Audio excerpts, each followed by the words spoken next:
আসসালামু আলাইকুম। রাজীব আইটি হাউসের পক্ষ থেকে আমি রাজীব আহসান আপনাদেরকে জানাই স্বাগতম। আজকের এই ভিডিও থেকে আমরা কিবোর্ডের উপরের সারির যে ফাংশন বাটনগুলো আছে সে ফাংশন বাটনের F1 অর্থাৎ ফাংশন 1 এই বাটন দিয়ে কী কাজ করা যায় সে সম্পর্কে বিস্তারিত জানব। F1 বাটন দিয়ে প্রথম যে কাজ করা যায় সেটা হচ্ছে F1 বাটনের প্রধান কাজই হলো সাহায্যকারী হেল্পলাইনগুলোর সাথে লিঙ্ক করা।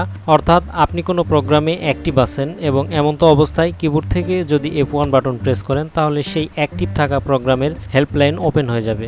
যেমন আমি গুগল ব্রাউজারে আছি, এখন F1 প্রেস করলে গুগল ব্রাউজারের হেল্পলাইনটি ওপেন হয়ে যাবে এবং আপনারা দেখতেই পাচ্ছেন এখানে লেখা আসছে how can we help you. এভাবে পর্যায়ক্রমে MS অফিস ওয়ার্ড, এক্সেল, এমনকি আপনি যদি কোনো ভিডিও প্লেয়ারে ভিডিও দেখতেছেন ঠিক এমন তো অবস্থায় যদি F1 বাটনে প্রেস করেন ঠিক সেই প্রোগ্রামেরই হেল্পলাইন ট্যাব ওপেন হয়ে যাবে।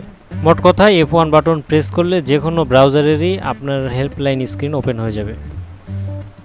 F1 বাটন দিয়ে দ্বিতীয় যে কাজ করা যায় সেটা হচ্ছে F1 বাটন প্রেস করে কিছু মাদারবোর্ডের বায়োস সেটিংস ওপেন হয়ে যায় এবং এখান থেকে মাদারবোর্ডের বায়োস সেটআপ করা যায়।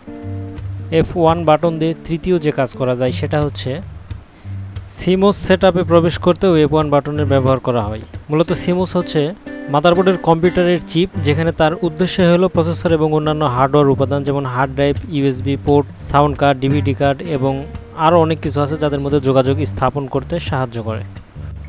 F1 বাটন দিয়ে চতুর্থ যে কাজ করা যায় সেটা হচ্ছে উইন্ডোজ কি এবং F1 বাটন একসাথে প্রেস করলে উইন্ডোজের যে সাপোর্ট সেন্টার আছে সেই লিঙ্কটা ওপেন হয়ে যাবে।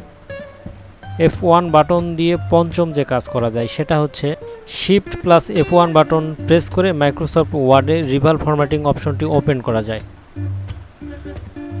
F1 বাটন দিয়ে ষষ্ঠ যে কাজ করা যায় সেটা হচ্ছে control plus F1 button press করে মাইক্রোসফট ওয়ার্ডের টাস্ক প্যান ওপেন করা যায়।